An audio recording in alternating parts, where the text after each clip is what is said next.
Hoje eu vou contar a história do misterioso desaparecimento de Timothy Pietzen. Ele desapareceu após ter sido levado pela sua própria mãe para uma viagem por resorts e parques aquáticos dos Estados Unidos.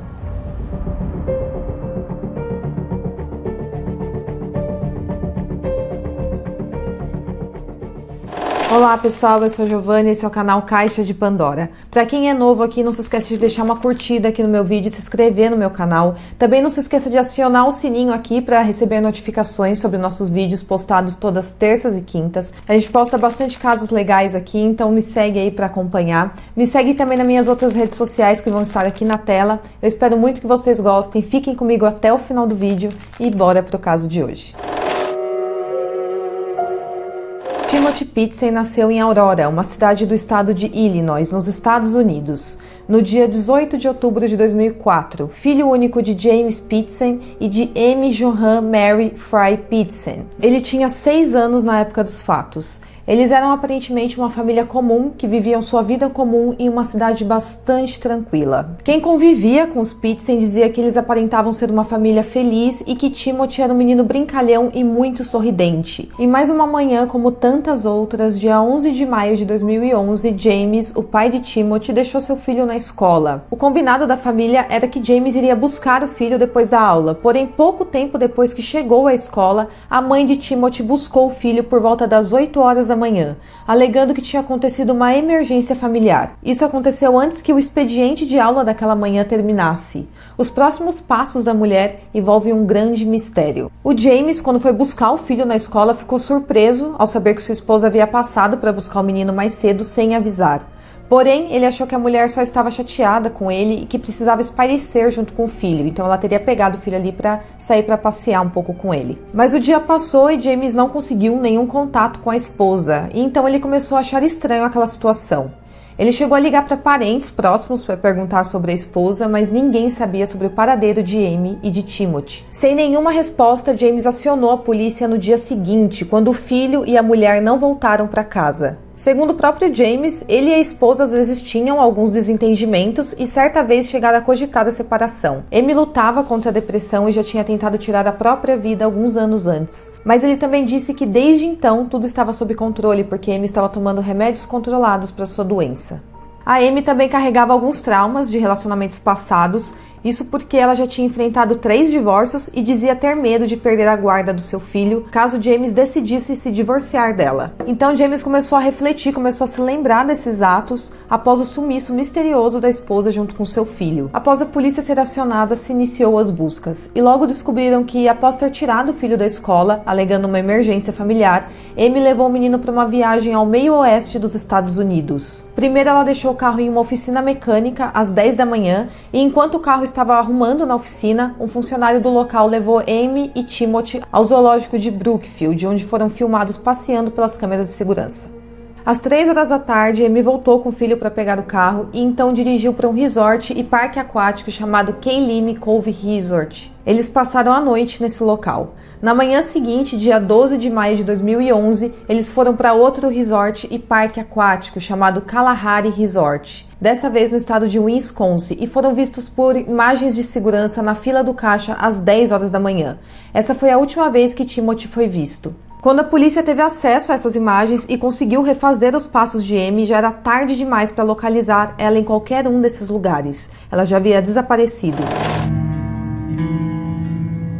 Após 2 dias sem dar qualquer notícia, entre meio-dia e 1h30 da tarde do dia 13 de maio de 2011, Amy telefonou para vários membros da sua família, incluindo sua mãe e cunhado, dizendo que ela e Timothy estavam seguros e que não corriam qualquer perigo. Nessas ligações, Timothy foi ouvido ao fundo dizendo que estava com fome. Então, mesmo com todos preocupados e sem entender o porquê de Amy ter feito isso, ter sumido do nada, através dessas ligações a família achou que ambos estavam bem. Amy não entrou em contato com o marido, que continuava tentando localizar onde a esposa e seu filho estavam. Dia 14 de maio de 2011, a 12h30, Amy foi encontrada morta em um hotel da cidade de Rockford, em Illinois. Ela foi achada por uma funcionária do local. Junto ao corpo de Amy estavam 2 cartas, uma para sua mãe e outra para o seu amigo, pedindo desculpas pela confusão e afirmando que Timothy estava seguro, porém que jamais seria encontrado. Refazendo os passos de Amy através de câmeras de segurança, a polícia descobriu que dia 13 de maio de 2011, às 7h25 da noite, Amy foi vista sozinha em câmeras de segurança na loja Family Dollar em Illinois, onde ela comprou uma caneta, papel e envelopes, itens que provavelmente ela usou para escrever suas cartas de despedida. Às 8 da noite do mesmo dia, ela foi vista em uma loja chamada Sullivan's Food, novamente sozinha.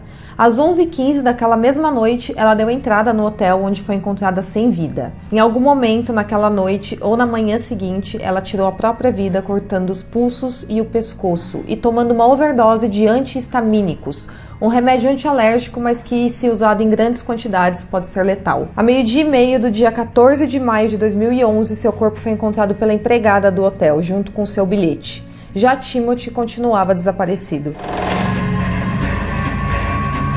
Uma coisa que chamou a atenção das autoridades foi o fato do celular dela não ter sido encontrado no quarto do hotel, e também o fato das roupas, da mochila e dos brinquedos de Timothy terem desaparecido. A impressão dos investigadores era que Amy tinha entregado o seu filho para alguém cuidar e por isso nada do menino havia sido encontrado. Em análises na faca que Amy utilizou para tirar a própria vida, só foram encontrados vestígios do seu próprio sangue, o que descartava a possibilidade dela ter usado a arma para matar o seu próprio filho.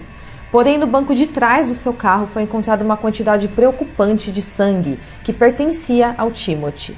A perícia não conseguiu definir há quanto tempo fazia que aquele sangue estava ali. Porém, um membro da família revelou mais tarde que as manchas de sangue provavelmente foram causadas por uma hemorragia nasal que Timothy havia sofrido no carro, no início daquele mês. Ainda na perícia do veículo e através dos testes forenses foi descoberto fragmentos de terra e fragmentos de grama nos pneus e na lataria do carro, o que indicava que dentro daqueles dias que ela ficou desaparecida, o carro havia passado algum tempo estacionado em uma região com mato e cascalhos, e possivelmente próximo de uma estrada de asfalto que estava em reforma e também próximo de algum córrego. A polícia fez investigações por áreas com essas características próximo de onde Amy havia passado com Timothy, mas nada foi encontrado. A polícia trabalhava com a ideia de que Amy havia premeditado seu desaparecimento e o do seu filho, porque ela já tinha viajado 2 vezes sozinha nos meses anteriores, em fevereiro e maio, para essa mesma região, sem explicar para ninguém o que havia ido fazer lá. Enquanto isso, o James não conseguia entender o porquê da esposa ter tomado aquela atitude e dizia também que acreditava que Timothy estivesse vivo, porque, segundo ele, a esposa não seria capaz de machucar o próprio filho.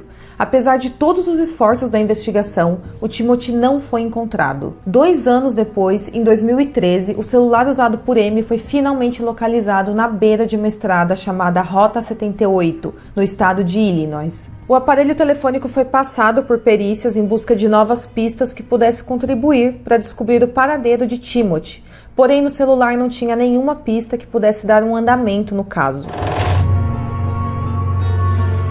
Dia 3 de abril de 2019, moradores locais de Newport, em Kentucky, ligaram para a polícia para informar que tinha um adolescente vagando pelas ruas. Ele havia acabado de atravessar uma ponte sobre o rio Ohio. Quando a polícia encontrou o adolescente, ele estava abalado e aparentemente perturbado, e ele disse que se tratava de Timothy Pitzen. As autoridades locais ficaram chocadas com essa informação. Ele disse que durante todo esse tempo ele estava preso em um cativeiro em um quarto de hotel com 2 homens que mantinham ele preso, e então finalmente ele tinha conseguido fugir. Porém, ele não soube responder onde ficava esse hotel, que ele era mantido em cativeiro, mas chegou a dar descrições dos seus sequestradores. A família toda ficou muito esperançosa com essa notícia. Porém, após a realização de um teste de DNA, o FBI anunciou que o jovem em questão não era Timothy. Na verdade, o homem que alegou ser Timothy era Brian Michael Heaney, de 23 anos. Ele havia sido solto da prisão em Ohio há poucos dias. Ele havia cumprido cerca de 14 meses de prisão sob acusação de roubo e vandalismo. Ele tinha um histórico de doença mental e havia sido diagnosticado com síndrome de Asperger e transtorno bipolar, de acordo com seu irmão. Então era tudo mentira, ele apenas tinha fingido ser Timothy. Para a família do Timothy, essa expectativa falsa foi desesperadora. Porém, para eles permanece a esperança de que o menino seja encontrado um dia com vida.